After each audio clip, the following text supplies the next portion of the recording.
Who's the ugly old broad? Why hello, Happy New Year to you all. 2022 has come and gone and delivered a great selection of new movies, so I am very excited for what 2023 has to offer.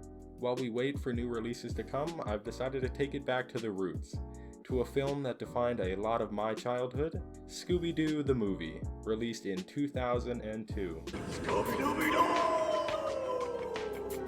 Going in, I was expecting some wacky, over-the-top fun to laugh at. While I remembered a lot of the scenes and the basic plot points, I was in disbelief through the whole film, because what I didn't remember is 1. How insanely written everyone is, and 2. The amount of wild, out-of-pocket dialogue spewed.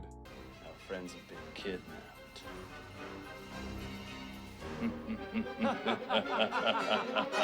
So when I was doing research on the movie, I couldn't help but laugh, realizing the film was directed by Raja Gosnell, the dude who made the famed Home Alone 3, Big Mama's House, and Beverly Hills Chihuahua.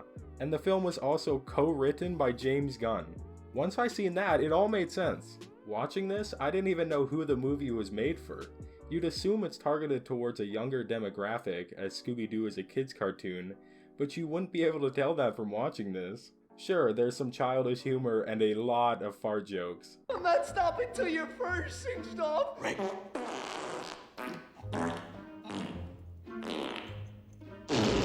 But then half of the movie is also making fun of new gen slang.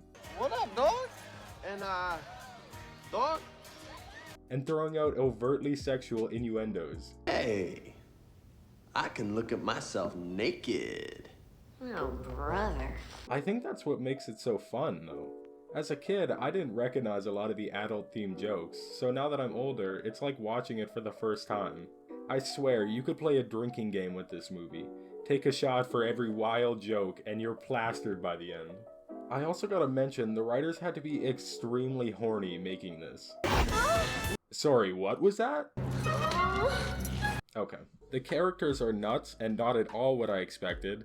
Forget all you know about the gang going into this, because whatever you think they are not them. Fred is the most over-the-top alpha Chad I've ever seen.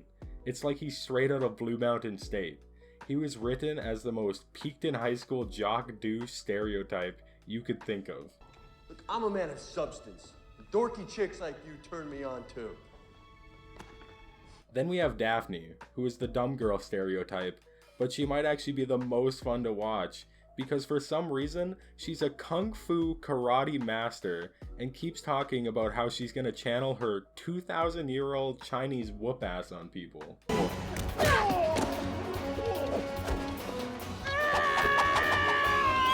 Velma is meant to be the most grounded and sympathetic character, but ends up just getting drunk and turns into an absolute baddie.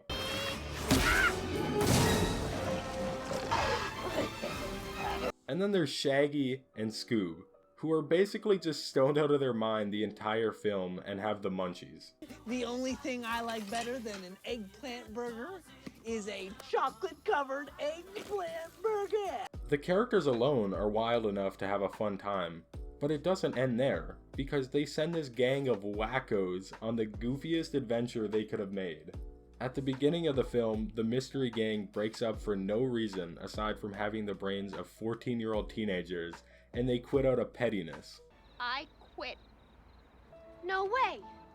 You can't quit. I was gonna quit in like 2 seconds.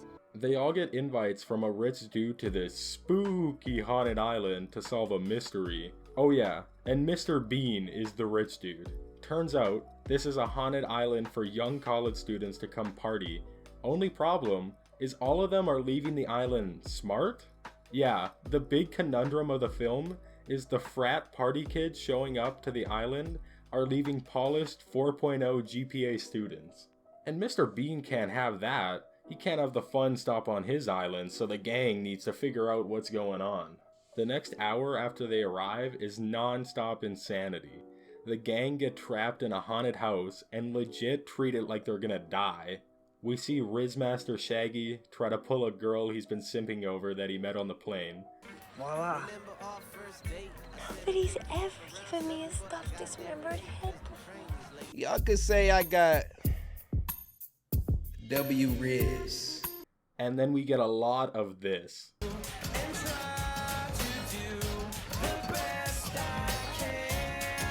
There is so much 2000s teenage angst in this film, I swear to God, it could be a time capsule for this period of history. We also get introduced to our suspects, the luchador and the bald dude because they're spewing some random stuff about rituals, Mr. Bean because he's the creepy host, and this guy because he's weird, I guess. This voodoo ritual, I was about to sacrifice this chicken. But that chicken's not alive. I know that chicken is not alive, smart little girl. What, you figured it out when you saw it didn't have a head? Well, spoiler alert, it's none of them, because the main villain of the film is someone we get a 5-second backstory of when Velma is going on her drunk ramblings. The ultimate villain of the movie is Scrappy Doo. Everyone hates this dude, even the gang. Apparently everyone watching found him annoying even back then, because I learned researching that Scrappy was in the Scooby Doo cartoons back in the day, but it declined so hard after the addition, they shadow banned him, vowing to never have him in another cartoon again. So in the most unsurprising move from the writers, they bring Scrappy back to be the main villain in this. I think it fits perfectly, considering the amount of out-of-pocket stuff happening. The main plot point of the film revolves around the Daemon Ritus, some magical object that can trap souls and possess bodies or some shit. Basically, Scrappy is gonna use this to turn into some... Wait, hold up. After Scrappy absorbs the souls, he would become a powerful monster known as Scrappy Rex? No way that's his official name. Yeah, so I forgot to mention the god-awful CGI for Scooby Doo in this movie, but they tried to make it better by putting Scoop side by side with even worse CGI monstrosities. So the climax of this film is, of course, Scrappy turning into the biggest CGI monstrosity.